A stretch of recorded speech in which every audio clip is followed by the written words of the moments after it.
صلوات الله عليك يا أرحم akhirat, kemudahan dunia, kemudahan akhirat, kemuliaan dunia, kemuliaan akhirat. Ya Allah, berikanlah kepada kami semua, ya Allah, keberkahan di dunia, keberkahan di akhirat. Berikanlah kepada kami.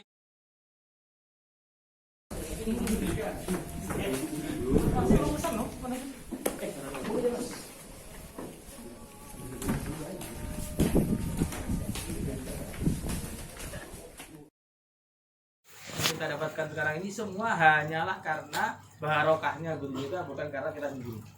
Nah, itu. Kalau tawasul tidak ada.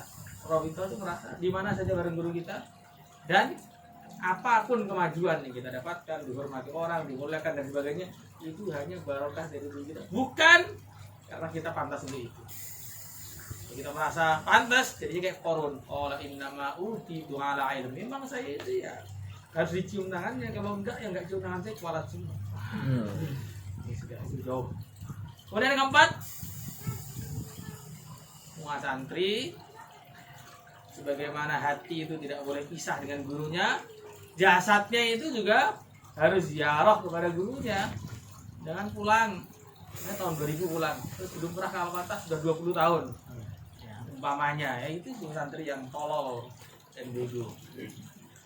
Ini sebagaimana sahabat itu selalu mengunjungi Nabi, mengunjungi tempatnya Nabi, berziarah. Maka orang-orang yang sudah selesai mondok itu juga jasadnya juga harus pernah ziarah. Bukan saya ini, yang penting hatinya. Kalau hatinya sudah kenal, ya mesti jasadnya pengen ketemu. Karena ada hatinya kenal, jasadnya bertemu. Saya cukup dari hati aja, nggak usah ketemu. Nggak ada. Orang yang hatinya sudah kenalan, maka badannya juga akan kenalan. Bagaimana Uwais Al-Qarni? Karena hatinya itu sudah kenal dengan Nabi, maka dia dari tempatnya langsung jualan ke Madinah walaupun Nabi sudah tidak ada. Artinya ya kita harus meluangkan waktu. Mungkin kalau sudah ada alumni datang, jangan wah saya sibuk, setahun sekali sibuk untuk guru kita. Masya Allah. Nah, ini betul-betul santri yang untuk kesana kemari bisnis tidak pernah sibuk. Tapi untuk agama, untuk bertemu guru kita kadang-kadang kita sok sibuk. Ya. Ini betul-betul munduran. Makanya harus selalu belajar mengajar, selalu dakwah, selalu tawasul, robito, dan selalu usaha jasadnya berkunjung dengan guru-guru kita. Karena ketemu dengan orang soleh itu akan meningkatkan iman kita secara khusus. Bahkan salah satu ulama itu kalau lagi musim haji itu liatin orang aja. Loh, kenapa kok kamu liatin orang terus? Saya pengen nyari orang yang kalau saya lihat mukanya saya langsung sukses selamanya. Karena ada rehaniahnya orang tuh saking kuatnya sampai siapa yang melihat nggak akan celaka lagi terus lama-lama. Makanya kita ya harus begitu, usaha untuk mendekatkan diri setahun sekali, 2 tahun sekali, jangan sampai 10 tahun nggak pernah sama sekali. Betul-betul mengumpulkan. Ala hadirin ya ala kulli shalih al-Fatihah.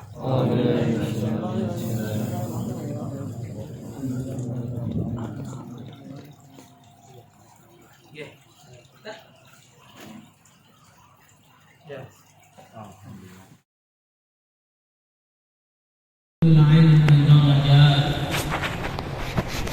وقال النبي صلى الله عليه وسلم من يرد الله به خيرا يفقهه في الدين وإنما أنا قاسم والله معين رواه مسلم. Hadirin yang dimuliakan oleh Allah Subhanahu wa taala, para bapak, para ibu, akramakumullah, rahimakumullah. Perlu kita rasakan bersama-sama,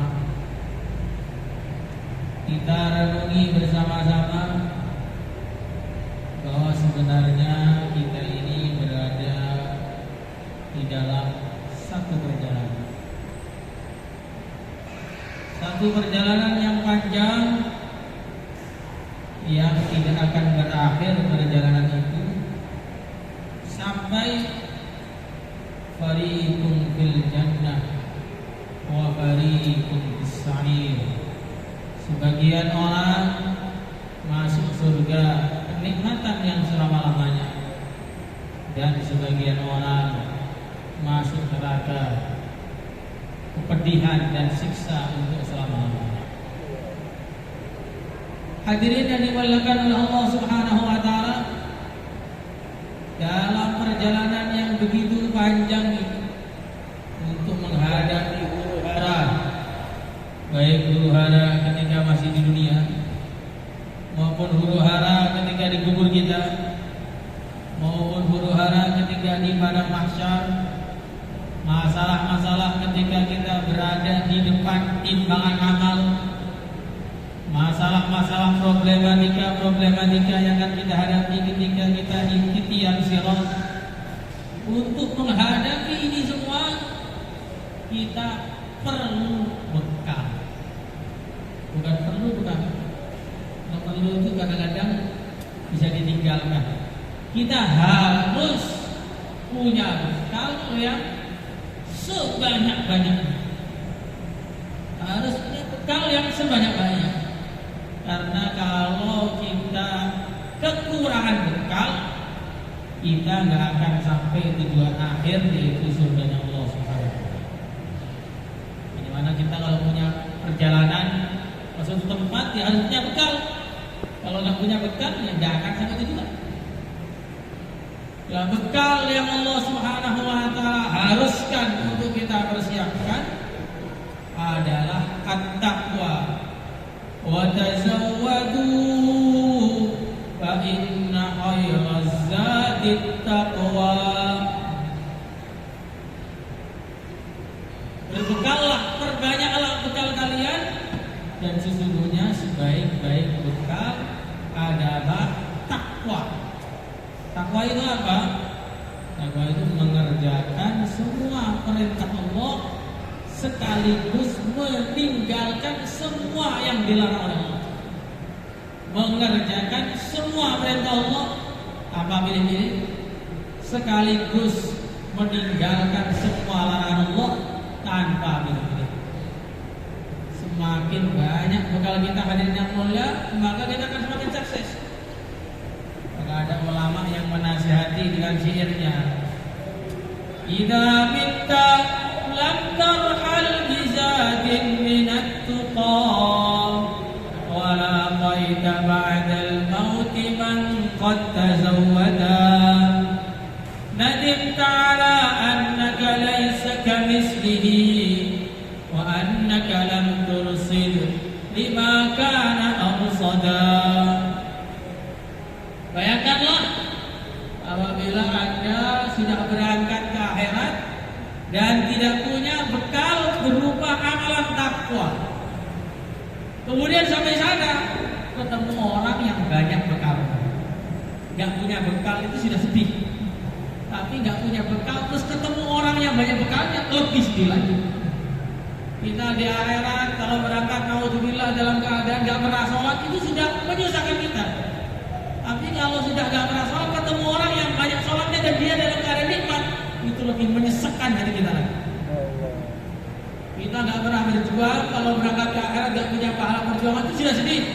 Tapi kalau di akhirat ketemu orang yang perjuangannya banyak sehingga pahala di perjuangannya begitu banyak, dia berada di derajat yang tinggi, tentu lebih sedih lagi. Maka nadimta ala annaka laisa kamitslihi wa annaka lam tursid lima kana arsada. Kalau sudah seperti itu, apa yang terjadi? Kita akan menyesal. Kenapa kita enggak dulu berbuat seperti apa yang dia lakukan, dan kenapa kita enggak sungguh-sungguh sebagaimana dia telah sungguh-sungguh. Dan ini semua akan kita temui masing-masing dari individu kita. Tidak ada perwakilan. Untuk mati itu tidak ada perwakilan. Yang mati kamu saja, saya nggak usah, nggak ada. Maka dulu ketika Raja Iskandar Dzulkarnain wafat pada umur yang masih sangat muda, 36 tahun kurang lebih. Maka beliau memberi pesan kepada ibunya, kalau saya sudah meninggal, coba bikinkan undangan makan. Undangan makan, panggil semua orang suruh datang. Dengan syarat keluarga yang dipanggil belum ada yang mati dari keluarga itu. diundang, di kampungnya belum ada yang mati satupun. Suku yang diundang, di suku itu belum ada satupun anggota sukunya yang mati. Maka walaupun diundang ke seluruh dunia, karena Iskandar Durmana itu raja yang menguasai seluruh dunia, tidak ada satupun orang yang bisa datang. Karena tidak ada yang memenuhi persyaratan, tidak ada rumah yang belum ada yang mati, tidak ada. Ayah kita sudah nggak ada, ibu kita sudah nggak ada. Kalau masih ada semua, kakeknya sudah nggak ada, neneknya nggak ada. Kalau masih ada semua, buyutnya sudah nggak ada, dan nggak ada lagi di atasnya sudah ada lagi. Maka hadirin yang dimuliakan oleh Allah Subhanahu Wa Taala, Allah Subhanahu Wa Taala memerintahkan kita selama di dunia ini untuk persiapan habis-habisan. Tetapi waktu untuk persiapan itu sangat mepet. Akhirat itu selama-lamanya, sedangkan hidup kita di dunia hanya 60 tahun. Akhirat selama-lamanya, begitu panjang. Tapi hidup kita di dunia hanya diizinkan oleh Allah 60, 70 maksimal. Banyak yang kurang dari itu. Dan 60 tahun, 70 tahun pun kalau dihitung dari bayi. Kalau sekarang sudah 40 ya tinggal 10-20 tahun lagi. Tapi Allah Subhanahu Wa Taala itu Maha Rahman, Maha Rahim. Maka Allah Subhanahu Wa Taala memberi amalan kepada anak Adam, amalan penyambung umur. Sehingga walaupun dia mati, kayak masih amal terus. Ini hanya ada umatnya baginda Muhammad Sallallahu Alaihi Wasallam. Jadi antara keistimewaan umat Nabi dikasih amalan penyambung umur. Jadi walaupun mati, dia tetap saja bisa seperti orang hidup dalam amalan.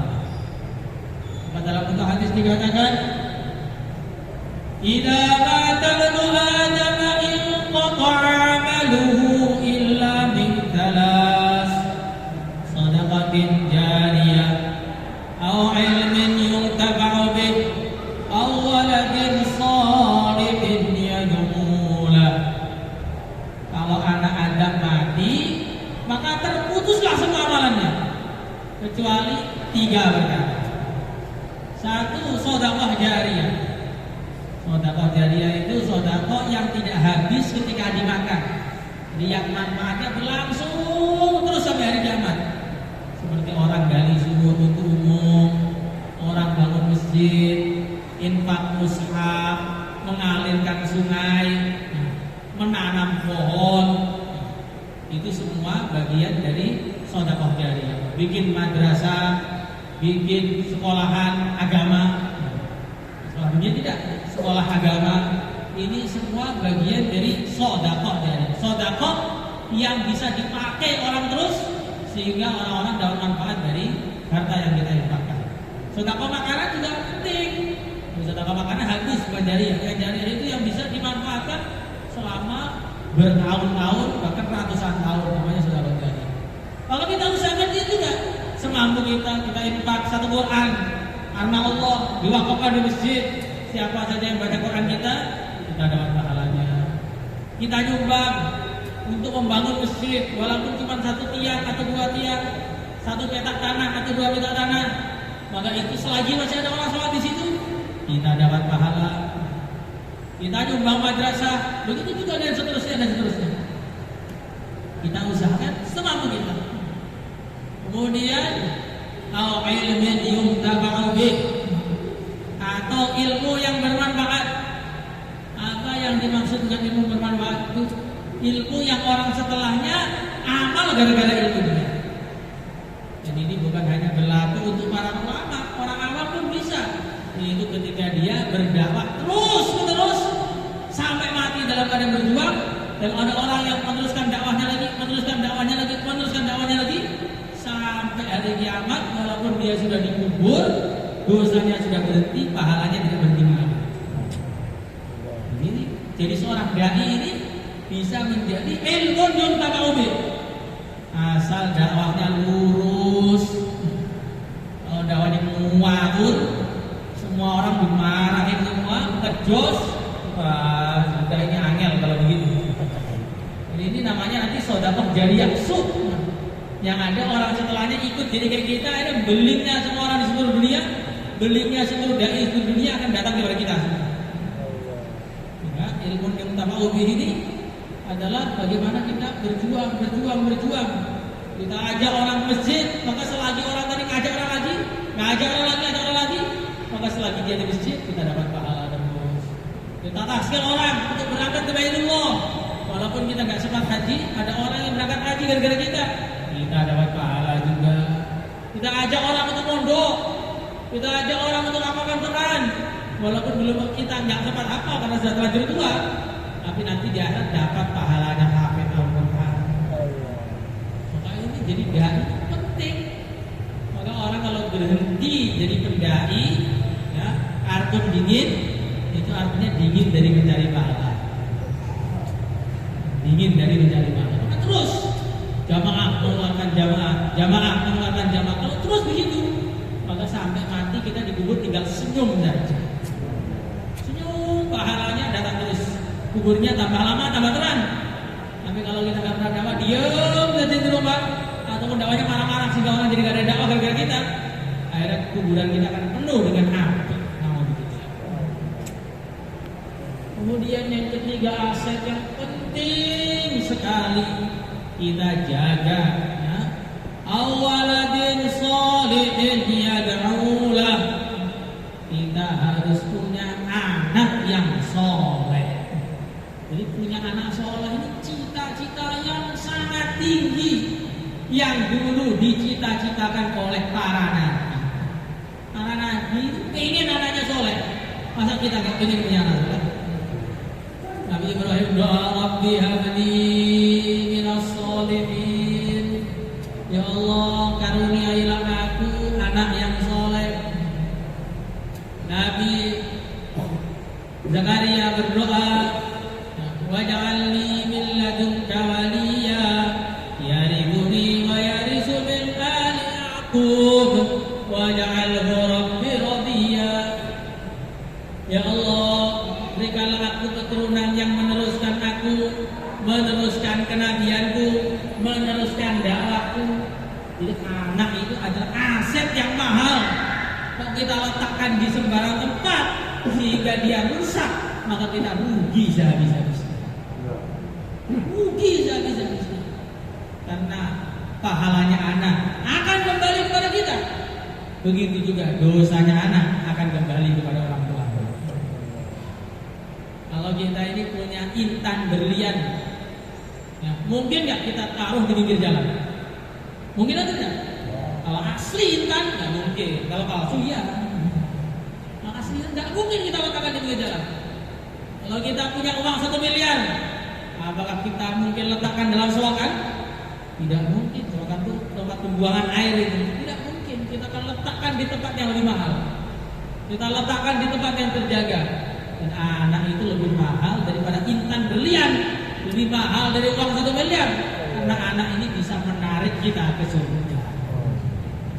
Walladzina amanu wattaba'athum dzurriyyatuhum biimanin alhaqna bihim dzurriyyatahum wama alatnahum min 'amalihim min syai'.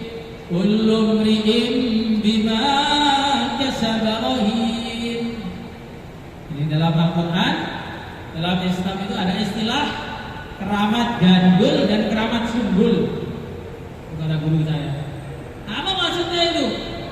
Kalau keramat gandul itu ada orang yang bapaknya soleh, anaknya kok bapaknya soleh, nanti ketarik sama derajatnya bapaknya, dinaikkan surganya itu. Begitu juga sebaliknya, kalau bapaknya itu kurang soleh, kok anaknya soleh, bapaknya di neraka, ditarik oleh anaknya untuk masuk surga.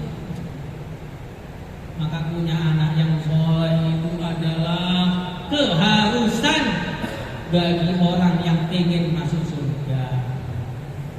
Semua orang pengen masuk surga, nggak pengen pun ya harus ke surga. Lah mau kemana? Masa mau ke neraka? Tidak ada mau. Maka hadirin dimuliakan oleh Allah Subhanahu wa taala, kalau pengen masuk surga, di antara aset terbesar kita adalah anak kita. Maka kita harus didik anak-anak kita ini biar membanggakan kita di akhirat kita. Sebenarnya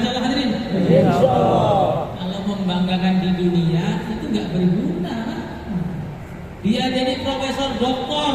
Kalau kita mati, apakah profesornya bisa menyelamatkan kita di kuburan? Dia jadi presiden, apakah kepresidenannya akan bisa menyelamatkan kita di kuburan? Tidak. Ada seorang yang beling itu nakal, preman, semua keburukan pernah dia lakukan. Akhirnya di kuburnya itu disiksa habis-habisan. Tiba-tiba siksaannya itu berhenti. Maka salah satu nabi yang lewat kaget, ya Allah, ini kok gak jadi disiksa, kenapa? Bukannya orang itu sekali disiksa terus, sekali dapat nikmat terus. Iya, memang seperti itu aturan umumnya. Tapi dia punya anak. Sekarang anaknya sedang belajar Bismillahirrahmanirrahim. Aku malu mengadabnya, wahai Isa. Sedangkan anaknya sedang mengulang-ulang asma. Allah. Ini anak baru baca Bismillah, dia sudah menyelamatkan bapaknya. Bagaimana kalau anaknya hafid Quran? Allah. Bagaimana kalau anaknya itu alim? Lebih menyelamatkan lagi. Maka hadirin yang dimuliakan oleh Allah Subhanahu wa taala, kita itu perlu selamat di akhirat. Kita itu perlu sukses di akhirat. Kita itu perlu pertolongan Allah di akhirat. Ya, di antara asetnya harus punya anak yang soleh, yang akan membantu kita, menyelamatkan kita, menolong kita, mengantar kita sampai masih sampai. Dikatakan dalam satu hadis, barang siapa yang hafid Quran, ul bisa walidahu tajud min nur, dhau'uhu kadhau'is syamsi fi buyutikum, atau kama ja'a bil riwayat. Siapa yang punya anak hafid Quran, maka orang tuanya akan diberi mahkota dari cahaya yang cahayanya seperti cahaya matahari kalau masuk rumah. Nah, kalau sudah dikasih mahkota begitu, ya bisa masuk surga. Nggak mungkin dikasih mahkota cahaya kemudian masuk neraka. Maka sekali lagi bapak-bapak yang mulia, kalau memang sayang kepada anak, memang sayang kepada diri sendiri, letakkanlah anak Anda di tempat yang terbaik, biar jadi orang yang soleh. Semuanya coba hadirin. Insyaallah. Dan guru kita menjelaskan bagaimana caranya biar punya anak yang soleh. Caranya punya anak soleh sama dengan dijelaskan dalam Al-Quran. Qalat imra'atu Imran, Rabbi inni nadartu laka ma fi batni muharraran fataqabbal minni innaka antas sami'ul 'alim.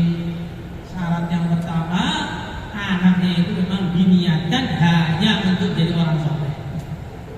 Jadi anak yang sudah diniatkan khusus untuk agama saja, kadang-kadang itu ada beloknya. Nah, bagaimana kalau anaknya itu diniatkan memang untuk jadi ahli dunia? Bagaimana mungkin dia akan kembali kepada agama? Maka anak itu niatannya hanya untuk agama saja anak kita itu. Itu yang pertama. Kemudian yang kedua, wa inni sammaituha Maryam wa inni u'iduha bika wa dzurriyyataha minas syaitonir rajim. Yang kedua, anaknya diberi nama yang baik. Karena nama itu adalah doa, maka jangan kasih nama yang macam-macam.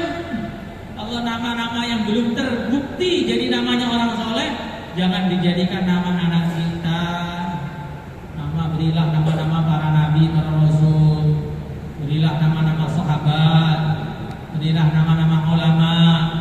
Berilah nama-nama para wali-wali Allah.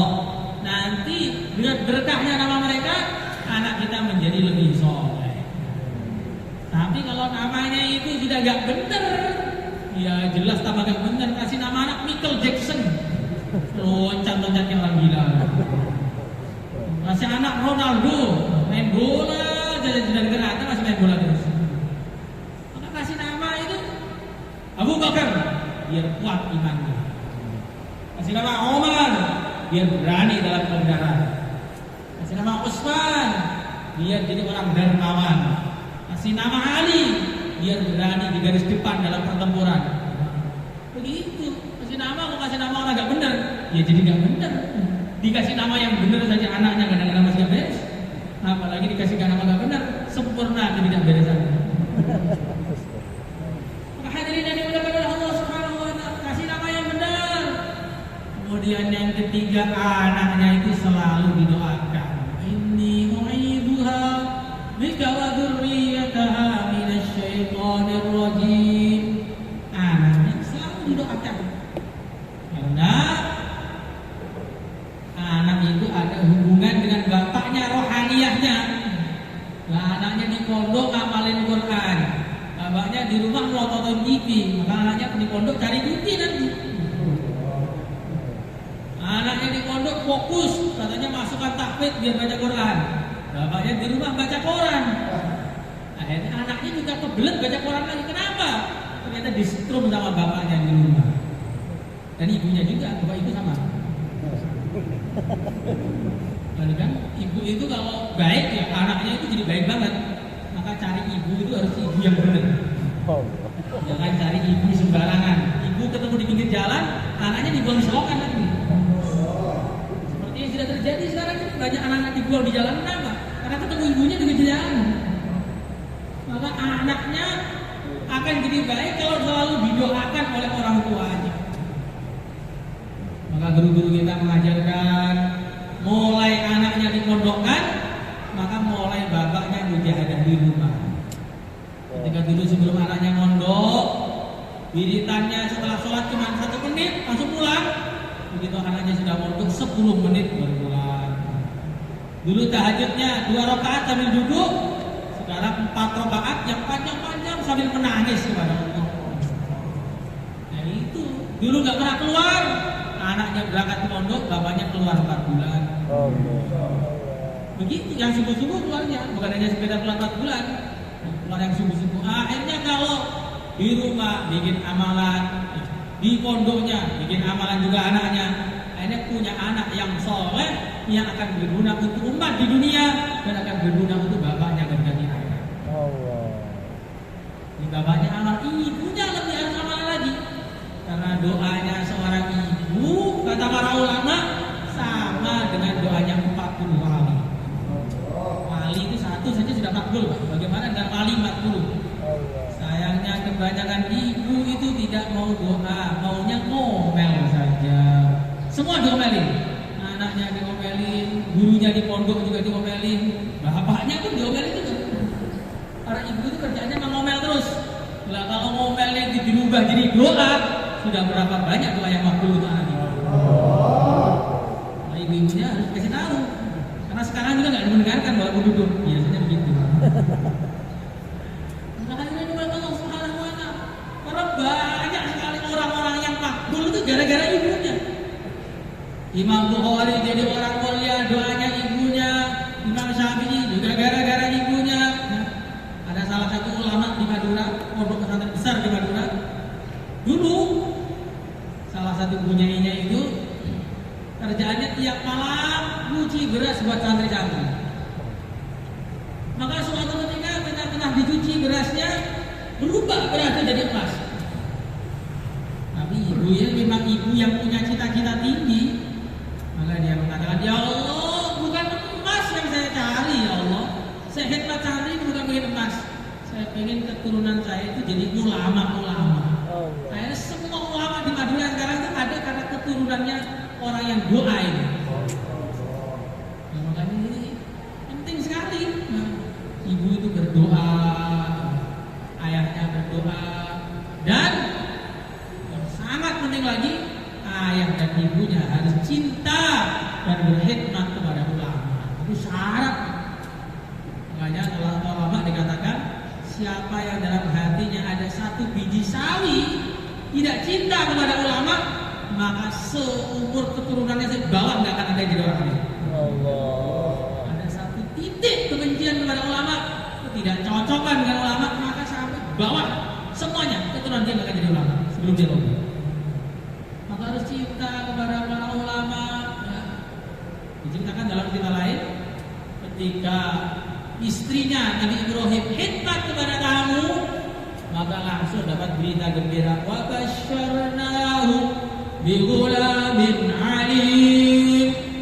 Karena amalan ibunya khidmat tamu, maka akhirnya Allah berikan kepada beliau anak yang alim.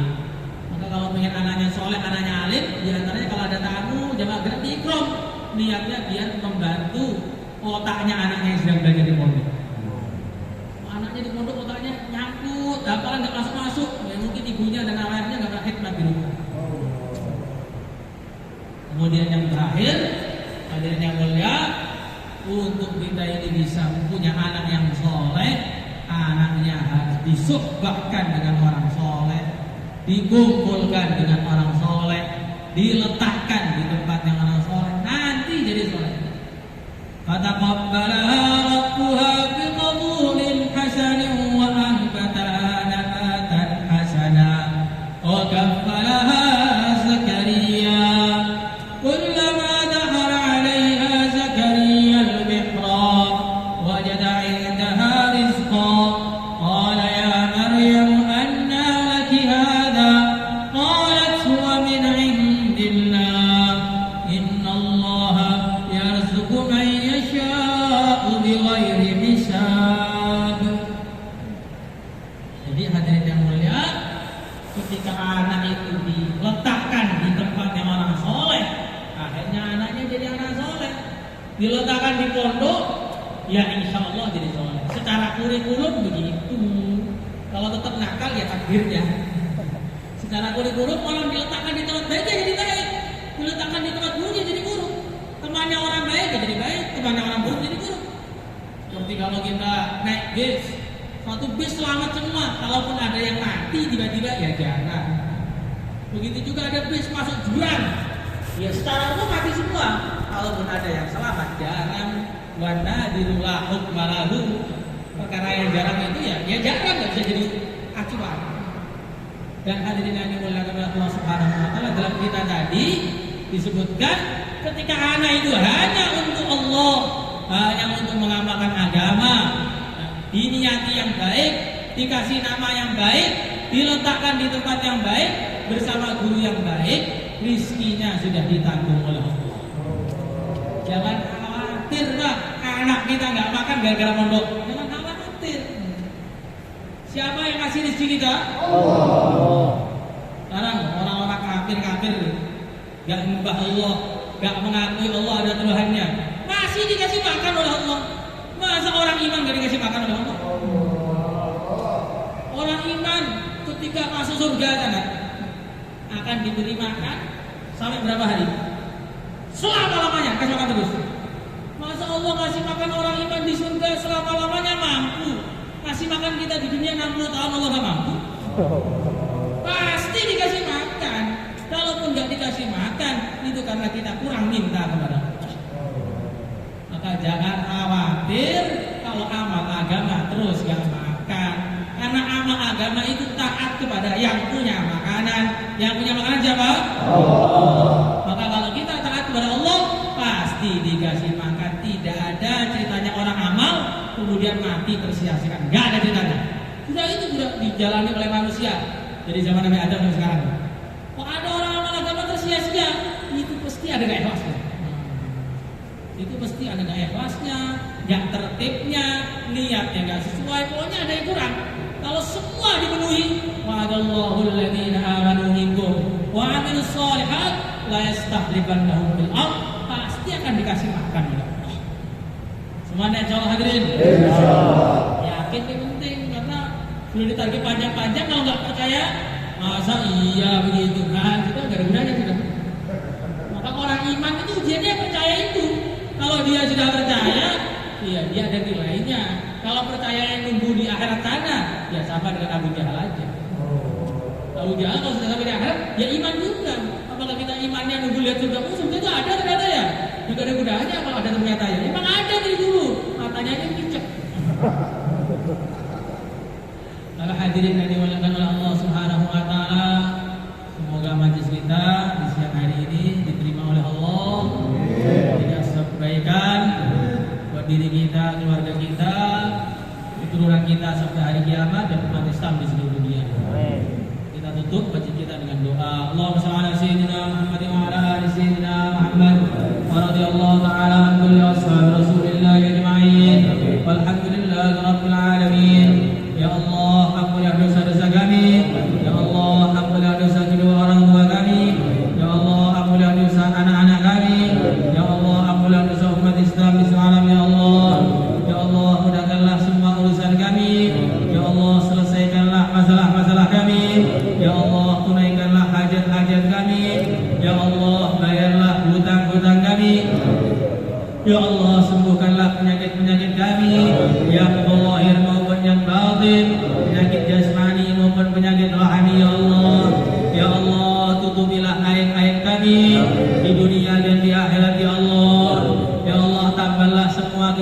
kami, kekurangan kami dalam iman kami, kekurangan kami dalam yakin kami, kekurangan kami dalam ketakwaan kami, kekurangan kami dalam kesungguhan kami. Ya Allah, tambahlah semua kekurangan kami dan gantilah semua kekurangan dengan kesempurnaan. Ya Allah, tanpa ada ujian, tanpa ada rintangan, murni anugerah-Mu ya Allah. Ya Allah, berikanlah kepada kami iman yang sempurna, Amin. yakin yang mantap, akhlak dan budi pekerti yang baik, rizki yang halal, yang banyak, yang barakah, rizki yang halal, yang banyak, yang barakah, keturunan yang soleh, yang solehah, keturunan yang soleh, yang solehah, keturunan yang baik, keturunan yang jadi penerus-penerus dalam perjuangan kebaikan ya Allah, tanpa ada ujian, tanpa ada rintangan, murni anugerah-Mu ya Allah. Ya Allah, pilihlah kami, Amin. pilihlah ahli keluarga kami, pilihlah anak-anak kami untuk jadi orang-orang yang saleh, untuk jadi orang-orang yang takwa, untuk jadi pejuang-pejuang agama, untuk menjadi orang-orang yang ahli ilmu, untuk menjadi orang-orang yang mengamalkan ilmunya, untuk menjadi orang-orang yang beruntung di dunia dan di akhirat ya Allah, tanpa ada ujian, tanpa ada rintangan, murni anugerah-Mu ya Allah. Ya Allah, berikanlah kepada kami semua kesuksesan dunia, kesuksesan akhirat, Amin. kebahagiaan dunia, kebahagiaan akhirat, kemudahan dunia, kemudahan akhirat, kemuliaan dunia, kemuliaan akhirat. Ya Allah, berikanlah kepada kami semua ya Allah keberkahan di dunia, keberkahan di akhirat. Berikanlah kepada kami ridho-Mu di dunia dan di akhirat ya Allah. Tanpa ada ujian, tanpa ada rintangan, murni anugerah-Mu ya Allah. Ya Allah, jauhkanlah dari kami semua, ahli keluarga kami, anak-anak kami, tetangga-tetangga kami, umat Islam di salam ya Allah. Jauhkanlah dari kami dan mereka semua ya Allah keburukan dunia, keburukan akhirat, kegagalan dunia, kegagalan akhirat, kehinaan dunia, kehinaan akhirat, kesengsaraan dunia, kesengsaraan akhirat. Ya Allah, jauhkanlah dari kami semua ya Allah azab-Mu dan murka-Mu di dunia dan akhirat ya Allah. Ya Allah, jauhkanlah dari kami dan mereka